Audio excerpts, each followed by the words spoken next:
Ons begin met 'n vraag op, wat se hoop sit jy vanoggend? Voel dit vir jou dalk somtyds of jy op 'n ashoop sit? Moedeloos, dinge in jou lewe gaan verkeerd. Voel jy dalk of daar verlies is in jou lewe? En al hierdie goed bring 'n mens tot 'n punt van hopeloosheid. En vanoggend gaan ons sien, maar ons sit nie as Christene op 'n ashoop nie. Ons sit op 'n hoop goud. En wat ek daarmee bedoel is, ons het die waarheid van God, op wat ons vertrou. En ons kan God vertrou, met sy woord. En sy woord is soos goud. Salomo praat van wysheid is soos goud. Dit is baie werd. En so vanoggend sit jy nie, al is dit hoe moeilike omstandighede wat jy jouself in vind, nie op 'n ashoop nie, maar op 'n hoop goud, want ons gaan sien vanoggend uit die skrif uit, dat hoop is binne ons. Ons is besig met die hele reeks oor die Heilige Gees uit Romeine 8. En vandag gaan ons sien dat die teksvers waar Paulus ons na toe vat, is juist dat hoop, die Gees binne ons is. Daarom het ons hoop vanoggend. Daarom, as jy voel of jy in 'n ashoop is, kan jy na God toe kyk vanoggend en sê, Here, help my. Gees van God, gee vir my weer hoop in hierdie wêreld. Ons reeks tot dusver het ons juis gesien as gevolg van die Heilige Gees wat binne ons is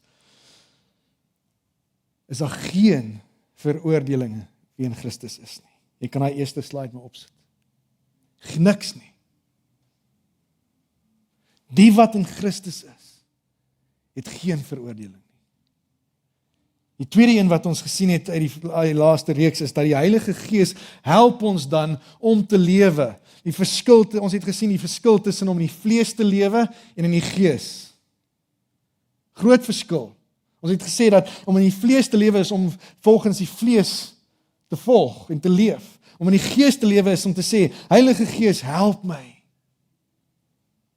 Help my. En dan die derde slide wat jy sal sien, is dat die Here kom en hy sê, maar ons is God se kinders. En ons kan uitroep, Abba, Vader, as gevolg daarvan. Dat ons vanoggend kan voor hom staan voor die troonkamer en sê, Abba, Vader, wees met ons. Ons is die kinders.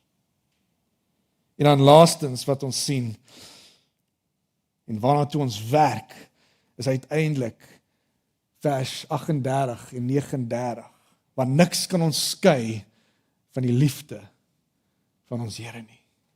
Niks. So kom ons gaan deur dit gou. Sit daai eerste een op. Dis die fondasie vers 1. Daar's geen veroordeling vir die wat in Christus is.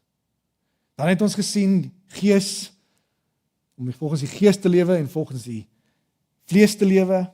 Dan in laasweek het ons gesê, Abba Vader, ons kan uitroep, Abba Vader, as gevolg van die Gees binne ons. En dan, om af te sluit, niks kan ons skei van die Here se liefde nie. Julle moet hierdie waarhede verstaan vanoggend en jy op dit staan. Dis ons hoop goud, waarop ons hele lewe bou. En vanoggend sien ons dan uit Romeine 8, dat die teks lei ons om te sê, maar daarom, omdat die Gees binne ons het, omdat niks ons skei van die liefde van die Here, omdat ons kan Abba Vader sê, omdat ons volgens die Gees lewe, dan het ons hoop vanoggend. Al gaan dit hoe swaar in jou lewe. Dis welkom saam te lees van Romeine 8, vers 18 tot 25. Paulus skryf, ek is daarvan oortuig dat die lyding wat ons nou moet verduur, nie opweeg teen die heerlikheid wat God vir ons in die toekoms sal laat aanbreek nie. Die skepping sien met gespanne verwagting daarna uit, dat God bekend sal maak wie sy kinders is. Die skepping is immers nog aan verydeling onderworpe, nie uit eie keuse nie, maar omdat God dit daaraan onderwerp het. Daarby het hy die belofte van hoop gegee. Die skepping self sal ook bevry word van sy verslawing aan die verganklikheid, om so tot die vryheid te kom van die heerlikheid waarin die kinders van God deel sal hê. Ons weet dat die hele skepping tot nou toe sug in die pyne van verwagting. En nie net die skepping nie, maar ook ons, wat die Gees ontvang het as die eerste gawe van God. Ons sug ook. Ons sien daarna uit dat God sal bekend maak dat hy ons as sy kinders aangeneem het. Hy sal ons van die verganklikheid bevry. Ons is immers gered en ons het nou hierdie hoop. Wat 'n mens sal sien, hoop jy tog nie meer nie. Wie hoop nog op wat hy reeds sien? Maar as ons hoop op wat ons nie sien nie, maar as ons hoop op wat ons nie sien nie, ons daarop met volharding.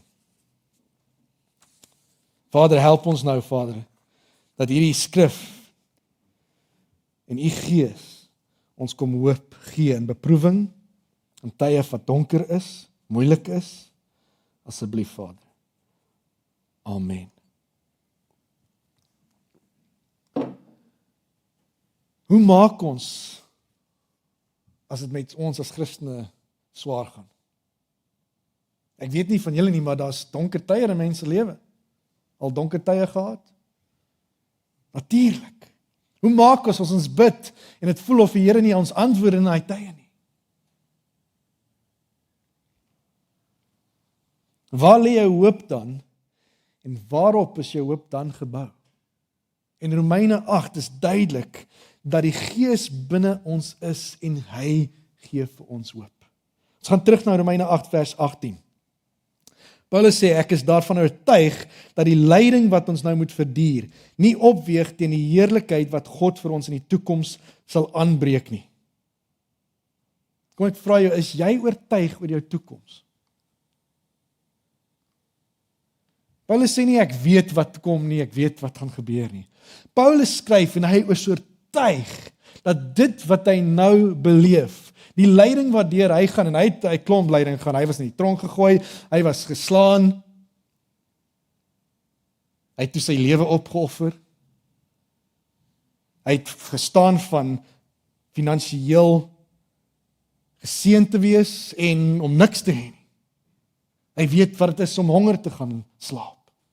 En hy skryf, maar hierdie lyding wat ek deurgaan, ek is oortuig dat dit tydelik is. En ek dink dis ons hoop, is dit nie? Dat ons weet en ons verstaan as Christene, as gevolg van die Gees binne ons, dis tydelik. Dis tydelik. En hy sê, dit wat kom, is groter, beter. En hy het iets van dit beleef. Hy het Jesus ontmoet, op die pad. En toe gaan hy blind.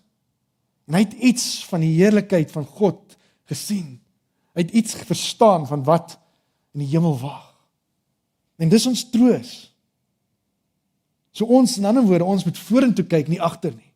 Ons moet nie na die donker tye van vandag kyk nie, maar ons moet sien wat wag vir ons in die toekoms.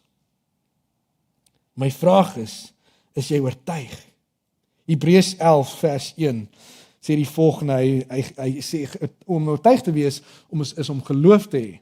Om te glo is om seker te weet van die dinge wat ons hoop. Om oortuig te wees van die dinge wat ons nie sien nie.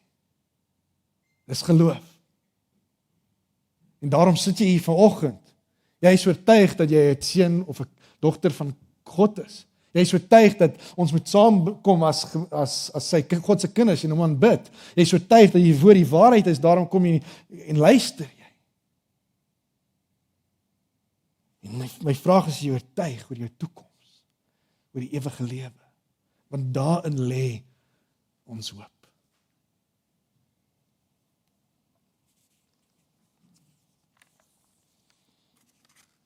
Paulus sê, hy is oortuig, vir nie enigiets nie, hy is oortuig van die heerlikheid wat God vir ons gaan gee. Ek moes 'n paar keer die Afrikaanse vertaling lees, daar was 'n paar groot woorde daar. Nou, toe vra ek myself, maar waarvan praat Paulus hier? Wat is die heerlikheid wat God vir ons gaan kom gee? En 2 Korintiërs sê dit duidelik, 2 Korintiërs 4 vers 17 tot 18. Skryf hy sê, ons swaar kry in hierdie lewe is maar gering en gaan verby. Dankie Here. Maar dit loop vir ons uit op 'n heerlikheid wat alles verre weg oortref en wat ewig bly. Ons oog is nie op die sigbare dinge gerig nie, maar op die onsigbare dinge, want die sigbare dinge is tydelik, maar die onsigbare is ewig. So in ander woorde, die heerlikheid wat kom, wat ons gaan beleef, en wat ons self gaan ervaar, is wanneer ons instap in daai ewige lewe saam met Christus. Terloops, as jy Christen is, het jy klaar die ewige lewe. Daarom is jy klaar met hoop besig om te lewe. Al wat nou gebeur is, ons liggame ongelukkig moet doodgaan. En dan 1 Korintiërs 4, vers 42, vat dit bietjie verder. So is dit ook met die opstanding van die dooies. Wat gesaai word is verganklik en word in onverganklikheid opgewek. Wat gesaai word is gering en word in heerlikheid opgewerk. Wat sê Paulus hier? Hy sê, jou liggaam gaan onder in die grond wees 6 voet of veras word. Maar dis okay. Want die nuwe liggaam wat Jesus Christus vir ons kom gee, gaan 'n verheerlikte liggaam wees. En dit is wat hy bedoel van die heerlikheid wat ons gaan beleef. Paulus in Romeine 8. Ons gaan geestelik en dan die nuwe fisies soos Jesus wees. En ons weet wat het met sy liggaam gebeur. Na die opstanding, hy het net verskyn aan die disippels. Thomas het sy vingers deur God Jesus se hande gesit. Hy het saam hulle geëet. Ek wil nie, ek kan dit nie sien nie. Ek weet nie hoe nie. Maar hy het saam met hulle gesit en geëet. Dit is 'n verheerlikte liggaam. Hoeveel pyn het jy vandag in jou liggaam? Wie het opgestaan met rugpyn? 'n paar van julle klink dit my. Voete wat pyn, hoofpyn. Is nou 42. My liggaam gaan agteruit. Ek begin dit voel. Daai pyne gaan verdwyn in die verheerlikte liggaam. So dis die een faset van die heerlikheid, maar die ander faset van die heerlikheid is, glo dit of nie, maar Korintiërs, Paulus praat van ons gaan soos Jesus wees. Sy karakter. Dankie Here, want op die oomblik is ek nog steeds nie soos wat ek moet wees nie. Ek het tog dat ek met my karakter nou nie in die hemel instap nie. Hy sê vir ons dat ons van heerlikheid tot heerlikheid verander word nou terwyl ons op aarde is. En dis die Gees se werk. Dis wat ons sien in Romeine 8. Dat hy kom red ons, hy gee ons lewe die Gees, maar ook hy bring ons tot volmaking, heilig. Dis fantasties. En dis die heerlikheid wat ons gaan deel van word. Dis wat die aarde voorwag en ons wag ook daarvoor.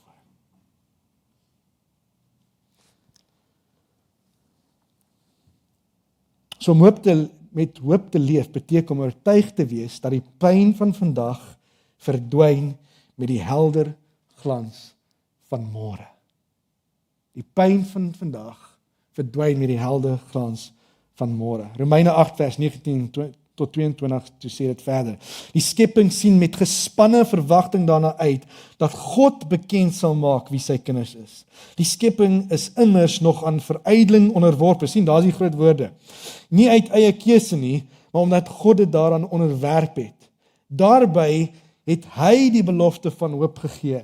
Die skepping sal self ook bevry word van sy verslawing aan die verganklikheid, om so tot die vryheid te kom van die heerlikheid waaraan die kinders van God deel sal hê. Dis 'n mondvol. Wat sê Paulus hierso? Paulus sê, die oorspronklike doel van die skepping kan nie beleef word nie as gevolg van sonde. En selfs die skepping kry swaar as gevolg daarvan. Ek dink daar was 2 aardskrinkings nou in Indonesië oor die naweek. Dis as gevolg, dit was nooit so nie, dit was as gevolg van die sonde, so selfs die skepping lê swaar onder lyding van die sonde. Die wat hou van tuin maak, en ons weet hier in Australië is tuin maak moeilik, veral grasplant. En dan om dit groen te hou, myne is ja, ek wil net 'n bietjie spog. Ons het so 4 maande terug ons gras geplant. Dit lyk soos Loftus Versveld. Is so mooi, maar ek weet, somer kom. Die punt is, tuin maak moes nie so moeilik gewees het nie. Maar as gevolg van die sonde, wat het God vir die man gesê, jy sal met jou hande arbeid, moet werk, en dit sal moeilik wees. Dorings. So selfs die skepping roep uit, God, kom red. God, kom red. En die skepping wag vir ons redding, dat die kinders van God voor God verskyn. Dit bring ons hoop. Want die lewe, die wêreld is vervalle, gebroke, daar's dood, daar's lyding. Piet en Rikkie dit beleef hierdie week. En die skepping wag, die skepping hoop, en die skepping sien uit na bevryding. Inteendeel, vers 19 verduidelik dat die skepping wag in spanne. In ander woorde, hy wag soos met kraam. Nou, dankie tog, ek hoef nooit te kraam. Maar die van julle wat dit al beleef het, dis 'n paradoks, is dit nie? Op die een kant, ek kan nie dink jy vrees, die vrou vrees, daai kraam wat kom, maar op die ander kant, sien jy uit, om hy babatjie vas te hou. En dis die paradoks wat ons ook beleef. Want ons weet, ons wedstryd is nog nie verby nie. Ons lewe nog, maar as moeilike omstandighede. Maar ons het hoop, want dit wat kom, kan nie eers vergelyk word met die pyn en lyding. Nikkie, dis nou jou 3de kleinkind wat gebore is, Vrydag.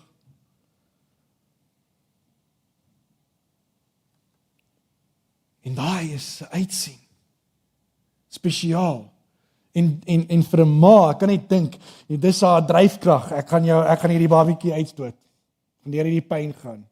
Want wat wag is iets besonders. Lewe. En dis dieselfde vir ek en vir jou wat wag. Dat hierdie wêreld, hierdie lewe verbygaan. Lewe.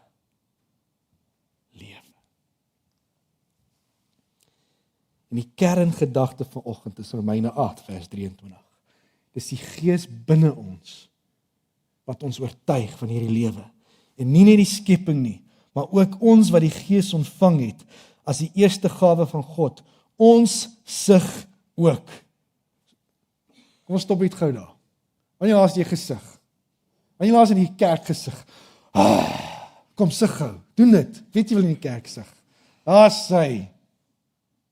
Is dit uit? Ons sien dan uit dat God sal bekend maak dat hy ons as sy kinders aangeneem het. Hy sal ons in die verganklikheid bevry. Is amper verby. Romeine 13, as ons dink aan die einde van Romeine, sê hy, elke dag wat ons lewe is 'n dag nader aan jou ontmoeting met Christus. Elke dag. En dankie Here daarvoor. En dis God se Gees binne ons wat nou daai oortuiging bring. En inteendeel is God se Gees wat eintlik sê, maar hier is hoop vir jou. Dis God se Gees binne jou wat bedroef is en sien die ellende van die wêreld en saam met jou hartseer is. Jesus Christus het self onder lyding gegaan. En Jesus het self, weet ons, dat hy weet hoe voel ons. En daarom die Gees binne ons, wat Jesus se Christus se Gees is is saam met ons, gebroken, stikkend deur hierdie wêreld, en wat om ons gebeur. Maar daarteen, gee vir ons hoop. En dankie tog, ek weet nie, my hart is gebroken, want wat doen jy, as jy nie 'n Christen is nie? Waartoe gaan jy, as jy nie God het nie, want dan het jy nie hoop nie. Dankie Here vir God se Gees binne ons. Die realiteit van ons lewe is, dat hierdie lewe is nie altyd sonskyn en rose nie. En daarom sug ons. Maar ons sug nie omdat ons geen hoop het nie. Ons sug juis omdat ons hoop het. En dis die paradoks. Ons sug, ons gaan deur hierdie pyn, ons weet is moeilik, maar daar's hoop op die ander kant. Die ongelowige sê hierdie wêreld is al wat daar is. Die Christen sê hierdie wêreld is nie al wat daar is nie. Daarom sug ons. En daarom het ons hoop vir môre. En daarom kan ons vandag lewe met hoop. Want is ons taak om dan hoop te gaan deel met ander mense. Dis ons taak om ligdraers te wees in hierdie wêreld wat gebroken, wat stikkend is. En elke dag is 'n geleentheid waar jy jou hoop kan skyn en deel met ander. Inteendeel, Paulus sê, as iemand jou vra, hoekom jy glo en waar kom jou hoop vandaan, dan getuig oor Jesus. En dis maklik. Dis maklik om te doen. Ons is geneig om bang te wees om met Jesus te praat. Maar praat wat Jesus vir jou doen, oor die hoop wat God kom gee. Hoeveel gebroken mense is daar buite, wat nie hoop het nie. Miskien voel dit vandag, of jy op 'n ashoop sit. En jy weet, onder daai ashoop, is goud. En as 'n Christen, het jy God binne jou. En jy het hoop. Daarom, kyk op na hom. Ons partykeer kyk ons deur 'n venster wat vol modder is. As daai venster gewas word, dan kan jy sien maar daar's son op die ander kant. My gebed is dat vanoggend, as jy voel of jy op 'n ashoop is, dat daai venster waardeur jy kyk, word skoon gewas met Jesus se waarheid, en dat jy lig kan sien. Daar buite skyn die son. Winter is amper verby. Dankie Here. Ons winter is ook amper verby. En daarom kan ons instap in môre met vrede. Daarom kan ons instap in ons toekoms met vreugde. En daarom kan ons ander mense saam vat en met hulle hoop kom deel en gee. Want die Gees van Christus in ons herinner ons.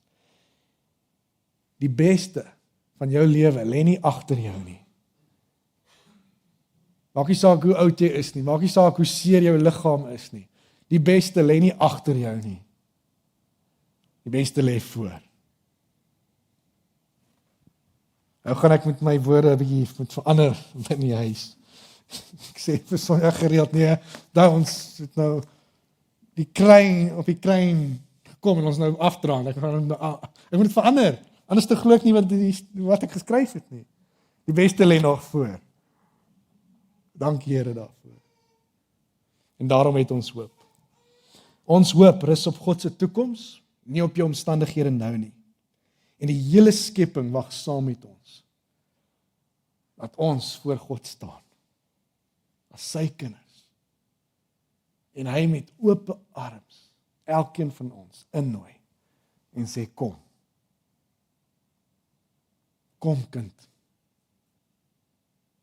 jy is myne. En die beste van alles, dit was Jesus Christus, wat hy hoop kom gee, toe hy op die kruis gesterf het. Niks wat jy of ek kan vanoggend doen nie. Ons het gesien vanoggend, Romeine 8 vers 1, ons staan op dit, daar's geen veroordeling vir die wat in Christus is nie. In Romeine 8 vers 38 en 39, niks kan jou skei van die liefde van die Here, en daarom gemeente, het jy hoop. Kom ons bid. Vader, is besonders. Hierdie waarhede is soos goud werd vanoggend. Hierdie gebedsversoeke, hierdie gebedsbak, Here, is 'n bak, 'n teken van hoop, 'n teken van gebede wat beantwoord is. Maar dan lê daar papiertjies. Partykeer van hulle is geseël, want dis hartsgoed geskrywe, moeilike goed, gebrokenheid, seer, pyn. En die teken wat ons dan het in die gebedsbak, Here, is dat U vat hierdie gebede en U laat blom. U antwoord op U manier. En daarom het ons hoop, Vader. Ons vra dat daar waar mense regtig in nood is vanoggend,